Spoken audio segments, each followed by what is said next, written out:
One suara tes tekan suara.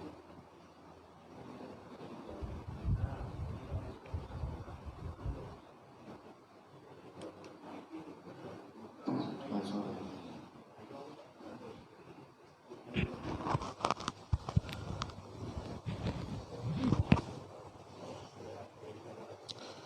Bismillahirrahmanirrahim. Assalamualaikum warahmatullahi ta'ala wabarakatuh.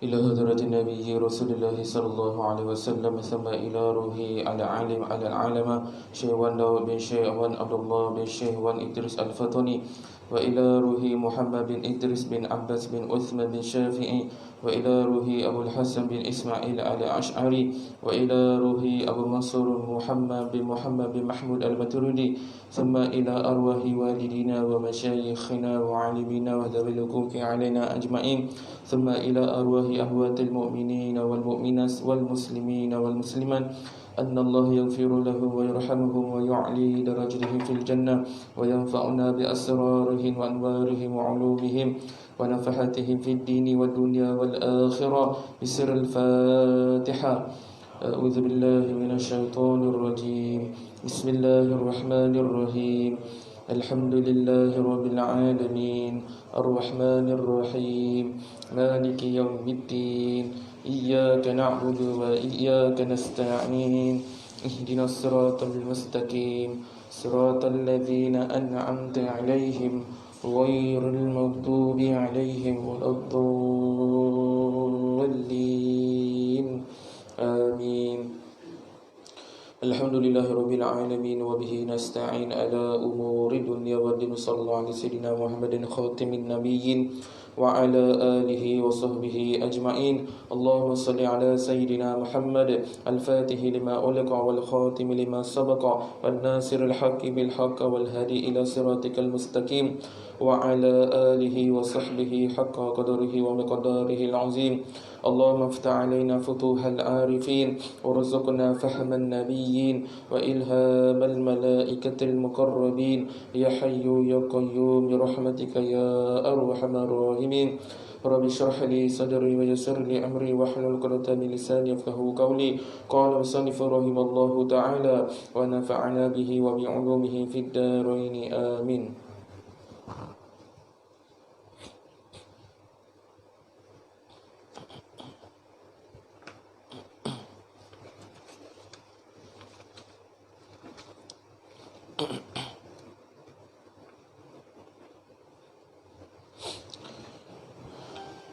InsyaAllah pada malam ini kita akan masuk pada muka surat 104, iaitu sunat hari raya. Tetapi sebelum itu saya hendak memperbetulkan, iaitu mengenai dengan statement saya pada minggu lepas. Mungkin ada yang keliru mengenai dengan sembahyang sunat tasbih, iaitu sembahyang sunat tasbih iaitu pada muka surat 101. Baik.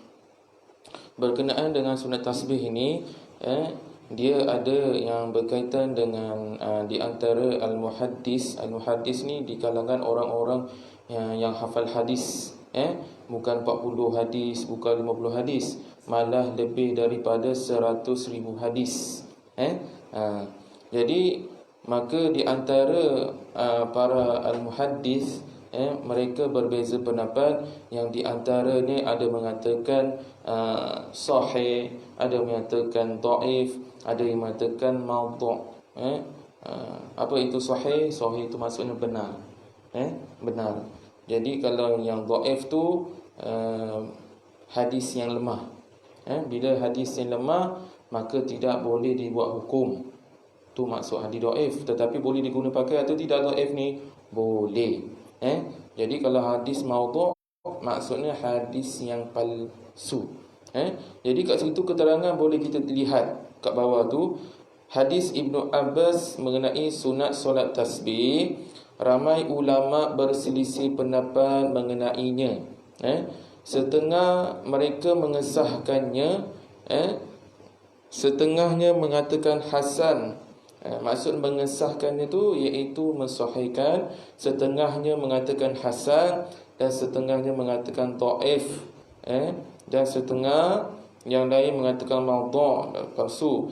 Dan kata Al-Hafiz Ibnu Hajar yang sebenarnya segala tariknya dhaif, tariknya apa, jalan, walaupun hadis itu hampir memenuhi syarat hasan, tetapi ia syaz kerana terlalu bersendiriannya tanpa syahid.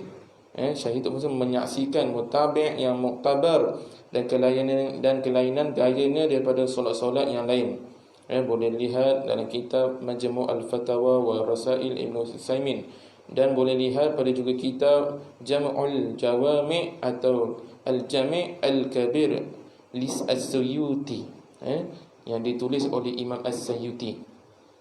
Jadi pendapat ulama berbeza pendapat di kalangan al-muhaddis. Bila cakap al-muhaddis ni, iaitu di kalangan ulama-ulama yang menghafal hadis, serta bukan setakat hadis, serta sanadnya sekali. Rantaian dia, sanad, daripada mana dah ambil pada mana sampai Rasulullah sallallahu alaihi wasallam. Baik.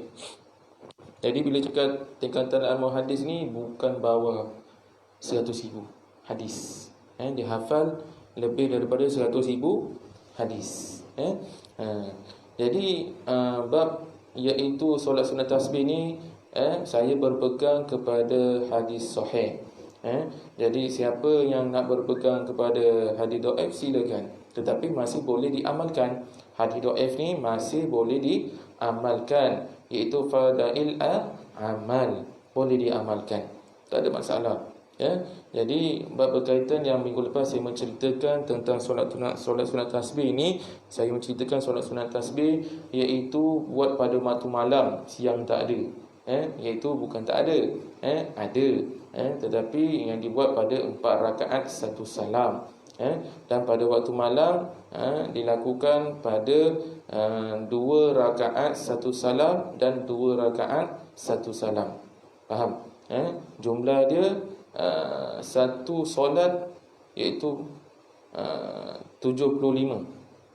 Contoh dia buat 2 rakaat 2 rakaat, 2 rakaat tu bersamaan 75 tasbih.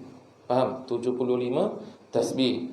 Dan 2 rakaat lagi sambung lagi, 75 dah, Allah masih Muhammad. Satu solat tu 150. Minta maaf, 150. 150. Jadi kalau 2 solat 4 rakaat dah 300. Jadi misal kata pada selepas membaca Al-Fatihah, misal kata dia hendak guna kafiat, selepas membaca Fatihah dia nak baca tasbih, boleh tak? Boleh atau tidak? Boleh. Kita tengok kafiat dia ada tak, boleh tak boleh. Jadi jika sekiranya dia terlupa, dibolehkan, contoh ketika dia lepas membaca suratul Fatihah, dia terlupa nak baca yang 15 tu kan. Faham? Selepas baca Fatihah tu dia terlupa baca subhanallah walhamdulillah wala ilaha illallah Allahu akbar tasbih tu. Jadi ketika sujud dia boleh tambahkan. Faham? Dia boleh tambahkan. Jangan tambahkan rakaat. Faham? Tambahkan bacaan tasbih tu pada rukun lain. Faham? Macam contoh lagi. Okey. Boleh buka muka surat 103. 103. Okey. 103 tu disebut apa? Kafiat pertama pada setiap rakaat dibaca tasbih. Itu 102 tu. 15 kali sebelum membaca Al-Fatihah. Kafiat pertama tu kan. Jumpa tak? 102. Muka surat 102. Maaf. Sambungan ni 103.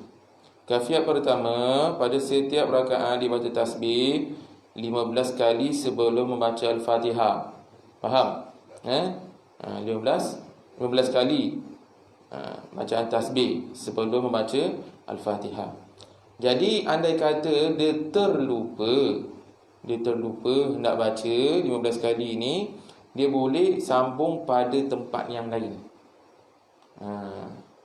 Ataupun ketika itu dia dah baca 15 kali sebelum Fatihah, kemudian rokok dah baca apa semua sebagainya, iktidal, dia terlupa. Sami Allahu liman hamida, Rabbana lakal hamd. Sujud. Allahu akbar, dia terlupa baca 10 kali tasbih. Jadi dia boleh tambah pada bacaan dekat mana? Dekat sujud. Sujud kan asal baca tasbih kan 10 kali kan. Jadi dia boleh tambah lagi 10, jadinya 20 pada tempat sujud yang pertama tu. Faham? Dia boleh tambahkan. Andai kata dia terlupa baca tasbih. Tetapi kalau dia terlupa baca tasbih, dia jangan tambah bilangan rakaat. Jangan tambahkan bilangan rakaat. Itu salah. Jangan tambahkan bilangan rakaat. Okey, baik. Boleh faham Jadi jumlahnya semuanya 300. Bacaan tasbih. Jadi jumlah bacaan tasbih pada setiap rakaat ialah 75 kali. Dan jumlah pada 4 rakaat ialah 300 kali. Baik. Okey, baik, kita masuk pada muka surat 104.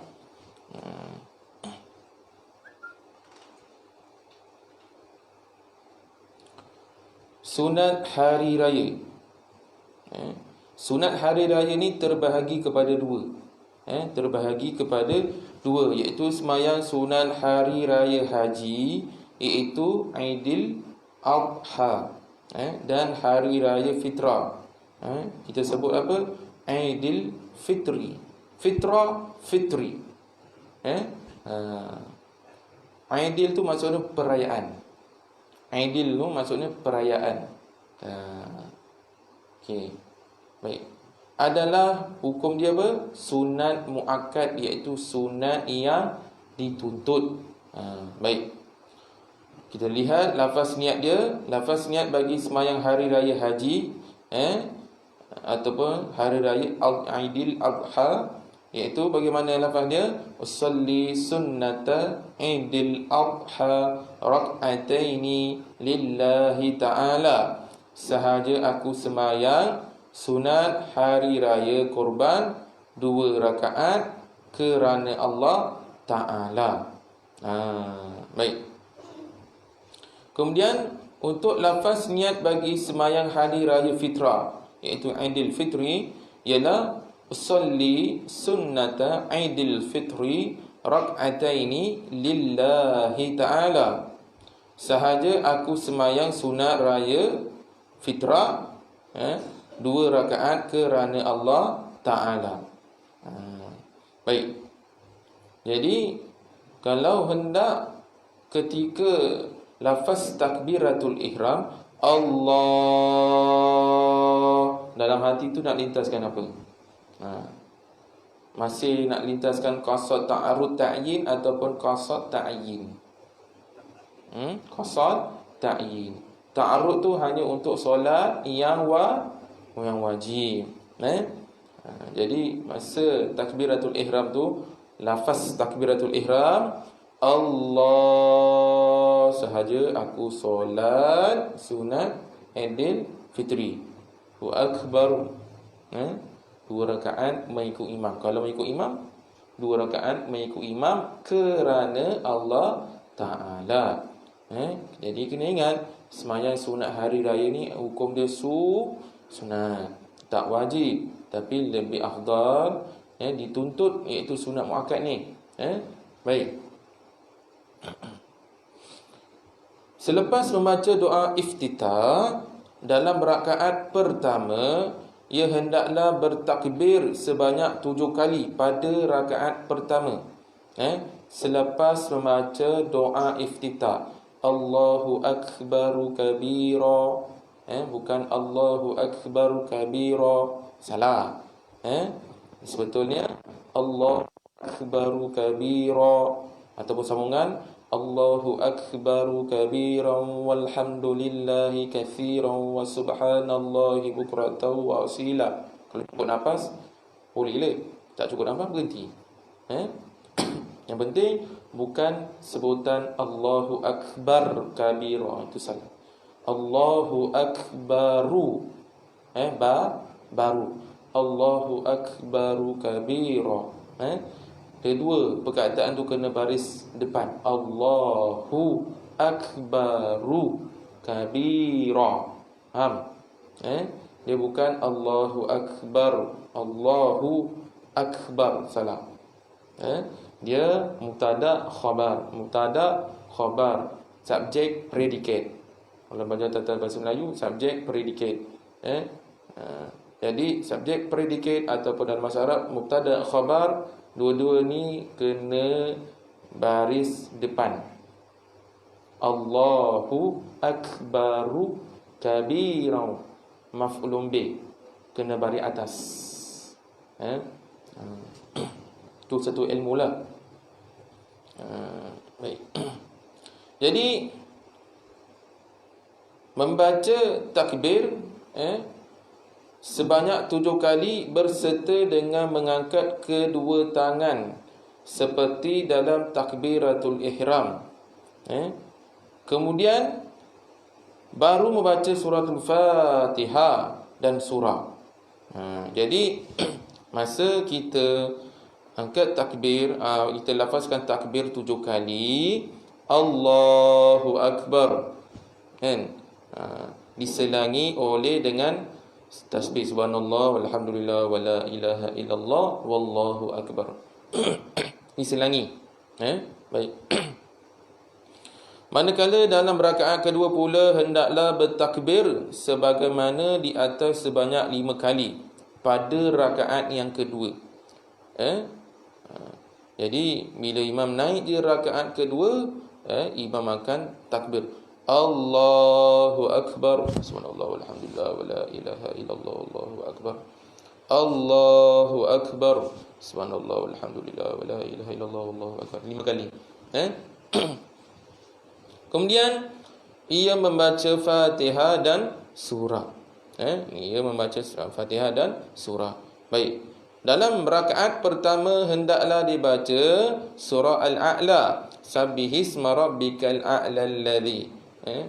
Jadi kalau misal kata dia terlupa nak baca surah Al-A'la, terlupa nak baca, boleh tak baca surah lain? Boleh. Yang penting rukun, surah yang rukun tu surah apa tu? Suratul Fatihah. Dan pada rakaat yang kedua hendaklah membaca surah Al-Ghashiyah. Baca surah Al-Ghashiyah. Baik. Kemudian dia kata tadi, macam mana saya terangkan tadi, sunat diselangi antara takbir tadi dengan bacaan subhanallah alhamdulillah wala ilaha illallah wallahu akbar. Jadi kalau bacaan sambung subhanallahi walhamdulillahi wala ilaha illallah wallahu akbar, berhenti baru wallahu akbar. Diselangi. Jadi kalau tak lafaz boleh tak? Boleh tak? Hukum dia sunat, tapi lebih afdal kita lafazkan je lah. Bukan susah sangat pun, kan? Baik. Kemudian dia punya terjemahan dia, Maha suci Allah, iaitu subhanallah. Selama ni kita zikir ilahana ya rabbana subhanallah subhanallah subhanallah subhanallah, ini maksud dia Maha suci Allah. Maha suci Allah. Lafaz dekat bibir kita sebut subhanallah, dalam hati kita kena tasdikkan subhanallah, Maha suci Allah, Maha suci Allah, Maha suci Allah. Macam tu zikir dia. Kita kena bersihkan hati kita ni. Jangan nak tunggu lambat lagi ustaz, nak mati ustaz. Kita dilahirkan dalam keadaan suci, jadi kita kena kembali kepada Allah dalam keadaan suci. Bagaimana kita nak sucikan hati? Kita kena berzikir kepada Allah SWT. Ingat Allah Ta'ala. Zikir. Lama-lama hati kita mudah untuk menerima pelajaran, iaitu lebih-lebih lagi dalam bidang agama. Kadang-kadang ada susah nak menghafal.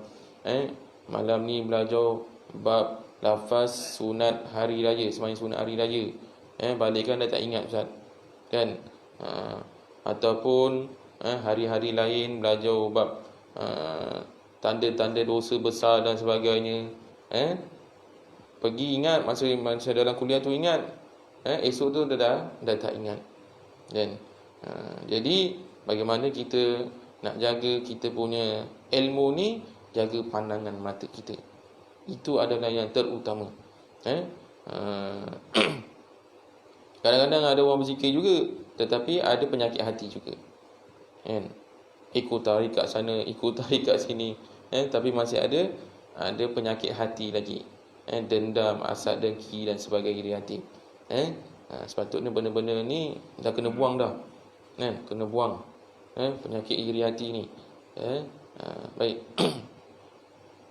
Kemudian, jika mana-mana sembahyang hari raya itu dilakukan secara berjemaah, maka sunat dibaca khutbah selepas sembahyang. Khutbah pertama hendaklah dibaca dengan takbir Allahu Akbar 9 kali berturut-turut. Pada khutbah kedua ditakbirkan Allahu Akbar 7 kali berturut-turut. Iaitu dua khutbah itu seperti khutbah Jumaat. Jadi kan dia kata, boleh tak saya sembahyang hari raya bersendirian di rumah? Kan? Sah ke tak sah? Jawapan dia sah. Misal kata dia tak dapat pergi ke masjid atas alasan PKP, orang ramai dan sebagainya, dia boleh tunaikan ataupun melaksanakan solat sunat hari raya ni secara bersendirian walaupun tidak berjemaah. Walaupun tidak berjemaah.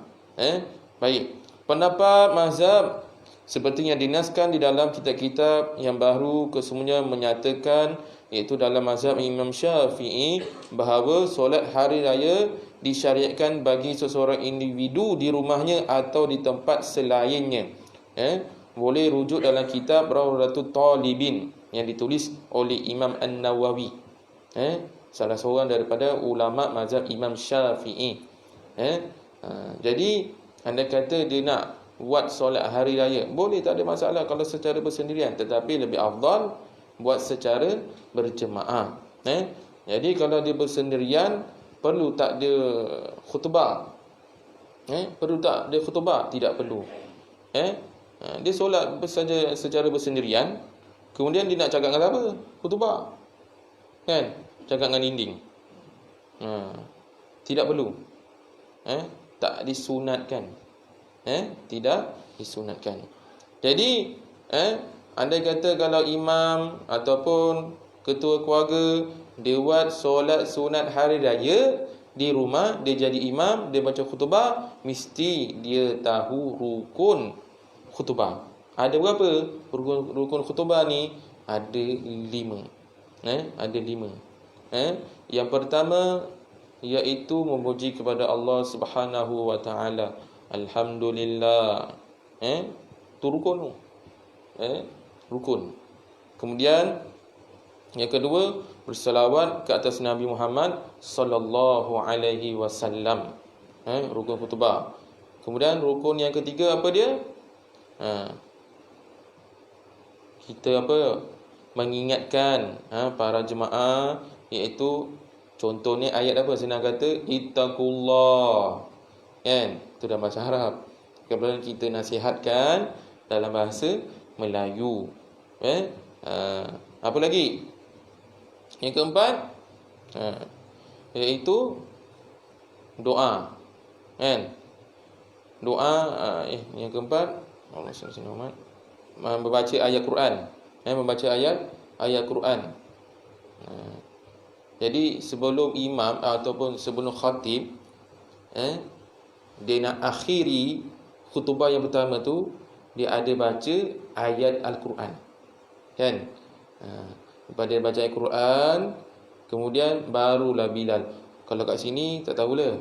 Kalau kat masjid saya buat masa khatib sedang duduk, selepas baca khutbah yang pertama tu, Bilal ada sebut amin amin amin ya muwaffiqat ta'in wafiqna li ta'atika ajma'in wa tub alaina wa 'alal muslimin واغفر ذنب من يقول أستغفر الله العظيم أستغفر الله. Jadi di kalangan jemaah pada ketika itu solat berjemaah boleh berdoa secara bersendirian, tak perlu tunggu Bilal berdoa. Jadi khatib duduk je, dia dah boleh, para jemaah dah boleh doa secara bersendirian, secara sir, jangan terlalu kuat sangat, secara sir. Doa apa-apa lah, dalam bahasa Melayu ke ataupun dalam bahasa Arab, pada apa, pasal apa, dan mengapa kita kena doa pada ketika itu. Di antara dua khutbah ni adalah salah satu doa mustajab, doa mustajab. Dan sebelum imam ataupun khatib nak naik mimbar tu, Bilal ada sebut innallaha wa malaikatahu yusalluna 'alan nabi, kan. Jadi ketika itu khatib dah keluar daripada bilik nak naik ke mimbar, ketika itu pun doa mustajab. Kita berdoa, doa pendek-pendek lah yang kita faham. Baik, boleh faham okey. Tadi membaca ayat Quran. Waktu yang kelima, mendoakan para muslimin dan muslimat. Jadi kena tahu 5 rukun khutbah. Bukan setakat semayang dah ada rukun, nak khutbah pun mesti ada rukun. Jadi ada orang memberi pendapat. Pendapat apa? Dia kata semayang Jumaat dekat Malaysia ni tak sah. Dia kata sampai apa? Dia tak pergi solat Jumaat gara-gara tak faham tentang bab rukun khutbah, belajar tak sampai habis. Guru dia kata khutbah salah satunya mesti dalam bahasa Arab. Faham? Dalam bahasa Arab. Ya, kat mana yang kena bahasa Arab tu? Kan? Salah satu contohnya, kita menyebut Alhamdulillah, tu bahasa Melayu ke bahasa Arab? Bahasa Arab. Kita berselawat kata Nabi, Allahumma salli ala Sayyidina Muhammad, kan? Atau imam ayat khatib tengah berkhutbah tu, Allahumma salli ala Sayyidina Muhammad wa ala ali Sayyidina Muhammad, kan bahasa Arab, kan? Kemudian ittaqullah, bahasa Arab, bahasa Melayu, bahasa Arab. Kemudian ditambahkan lagi rukun yang seterusnya, yang keempat, iaitu membaca ayat Al-Quran, kan bahasa Arab. Kemudian kelima, kita mendoakan. Permulaan tu kan ada bahasa Arab, lepas tu baru ada bahasa Melayu. Jadi tak ada masalah. Dekat rukun tu yang kena bahasa Arab. Yang selebihnya tu tentang isi pengisian khutbah tu, dalam bahasa Melayu ke bahasa Inggeris ke, tak ada masalah. Jelas? Jadi di bab belajar bab rukun khutbah ni kena habis lah. Jadi guru diterangkan tentang rukun khutbah ni mesti dalam bahasa Arab. Jadi dia tak faham, diingatkan daripada awal sampai habis semua dalam bahasa Arab. Dah dia beri fatwa, dalam Malaysia ni solat Jumaat semuanya tak sah. Jadi dia solat secara bersendirian ya. Walaupun belum berlaku PKP. Cerita ni dah lama. Walaupun belum berlaku PKP. Dia tak pergi solat Jumaat. Kalau macam ni saya mana layan. Kau nak pergi tak nak pergi nanti Yang penting kita dah bagi tahu. Dia tak terima, wallahu alam. Terpulang. Semoga kita doakan dia, hati terbuka, dan Allah berikan dia hidayah, dan diberi petunjuk jalan yang benar. Baik. Kemudian di dalam kedua-dua khutbah itu hendaklah dinyatakan hukum mengenai korban jika hari raya korban. Baik. Dan hukum mengenai zakat fitrah jika hari raya fitrah. Jadi misal kata kalau hari raya Aidil Adha, dalam khutbah tu dinyatakan iaitu mengenai hari raya korban ataupun mengenai korban. Ataupun kalau hari raya Aidilfitri, dia menerangkan dalam cerita khutbah tu, iaitu bab zakat fitrah. Disunatkan takbir pada kedua-dua hari raya itu, disunatkan. Baik. Takbir mutlak iaitu takbir semata-mata akan berakhir bila masuk kepada sembahyang. Manakala takbir mursal, takbir yang tidak mengiringi sembahyang, akan berakhir dengan takbir imam bagi sembahyang berjemaah atau takbir dirinya bagi sembahyang seorang diri. Baik.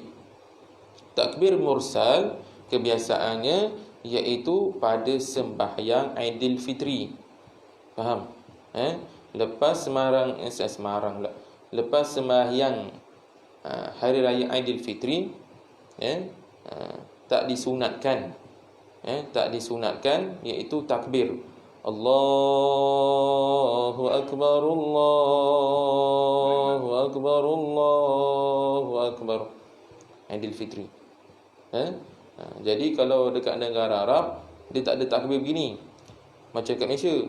Allahu Akbar, Allahu Akbar, Allahu Akbar, walillahil hamd, macam tu. Kalau kat Malaysia ni takbir mendayu-dayu, kan?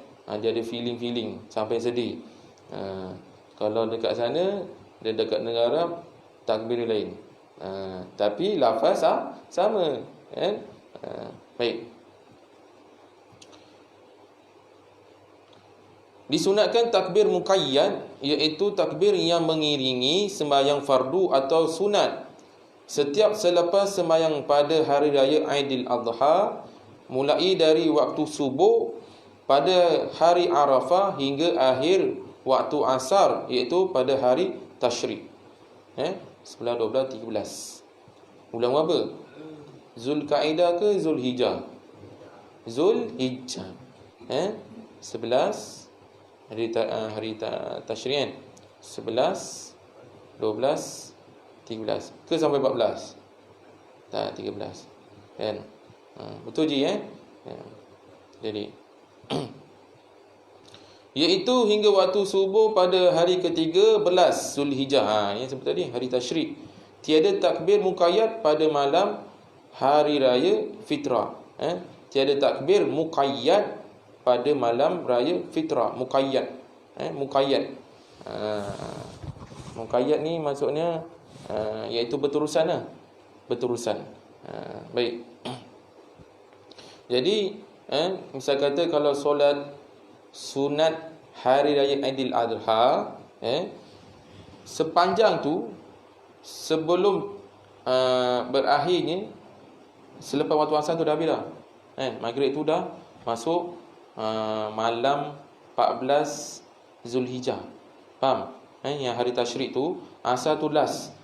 Maksudnya takbir muqayyad tu last. Faham? Dia baca takbir. Tetapi kalau solat hari raya Aidilfitrah, hari raya Aidilfitri, dia punya takbir dia sampai iaitu imam takbiratul ihram, Allahu Akbar. Dia tak ada takbir muqayyad lagi. Dia tak ada takbir lagi. Faham tak? Allahu Akbar, Allahu Akbar, Allahu Akbar, La ilaha illallah, Wallahu Akbar. Kan? Tak ada lagi. Lepas sembahyang hari raya dah tak ada lagi. Iaitu bab solat hari raya Aidilfitri. Tetapi kalau solat sunat hari raya Aidil Adha, dia ada. Itu dinamakan takbir muqayyad. Contoh waktu pagi kita melaksanakan solat sunat hari raya Aidiladha, kan? Lepas tu kita solat Zuhur. Waktu petang tu pukul 1 lebih tu, solat Zuhur, lepas solat fardu Zuhur tu kita bertakbir. Boleh. Faham? Tetapi manakala untuk solat sunat Aidilfitri sampai situ je. Faham? Lepas tu nak masuk waktu Zuhur tu, dah masuk waktu Zuhur, lepas tu dah laksanakan solat fardu Zuhur, kemudian tu tak ada lagi. Itu dinamakan bukan takbir muqayyad. Faham tak? Jelas tak ni? Kan? Takbir macam mana? Allahu Akbar Allah. Kalau bacaan sambung, Allahu Akbar Allahu Akbar Allahu Akbar.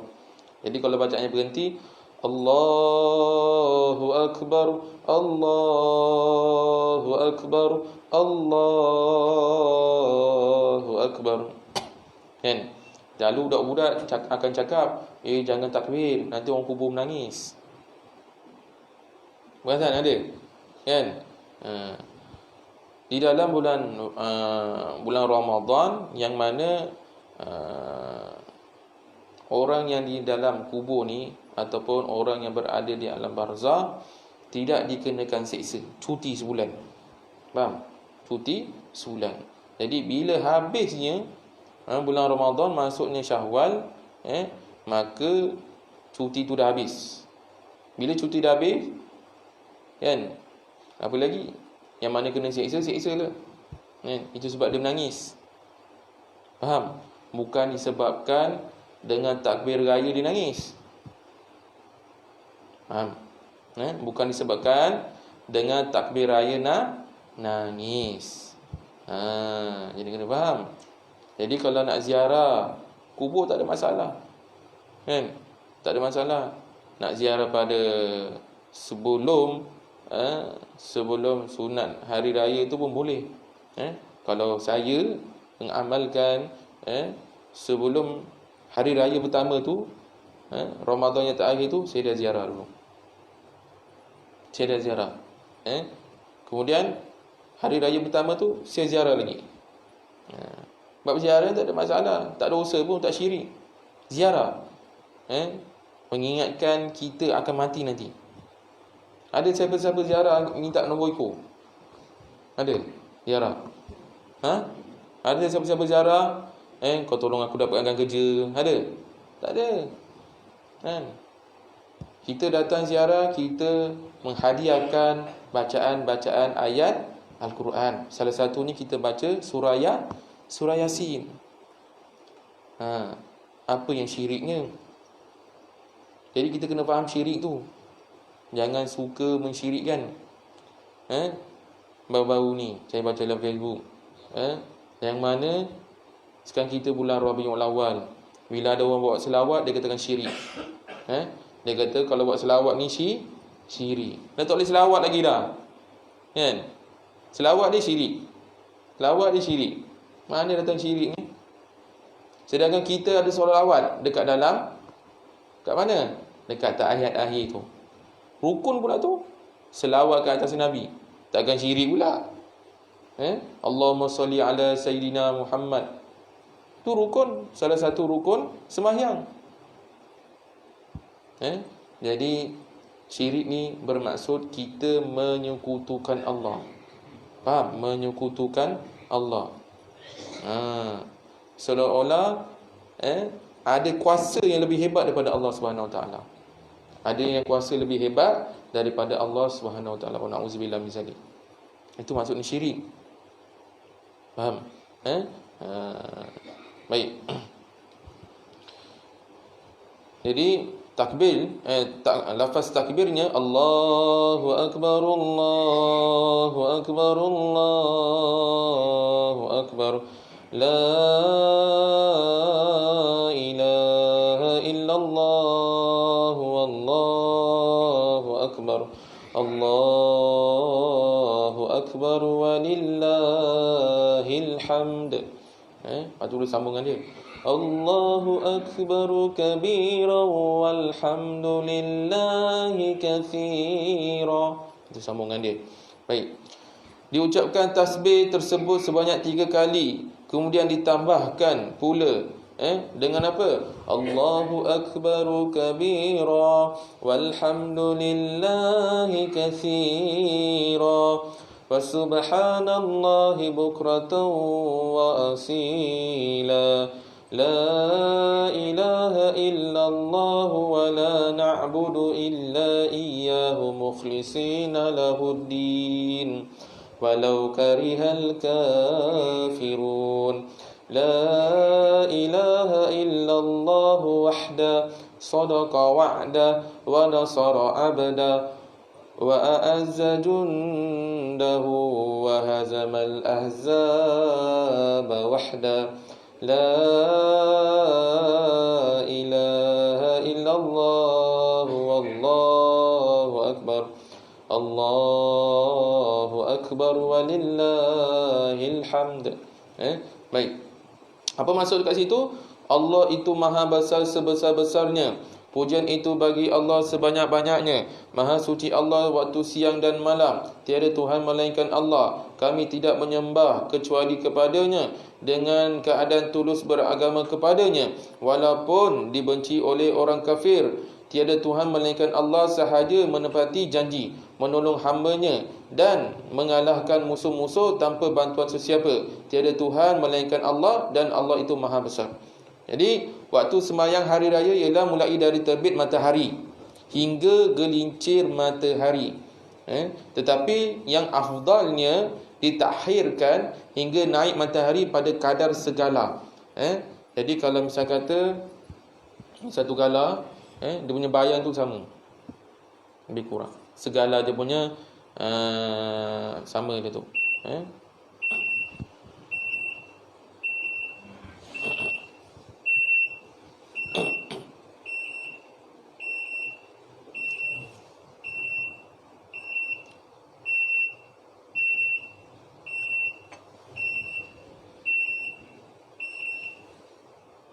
Jadi kesimpulan untuk solat hari raya ni boleh ditunaikan ataupun boleh dilaksanakan secara berjemaah, ataupun secara bersendirian.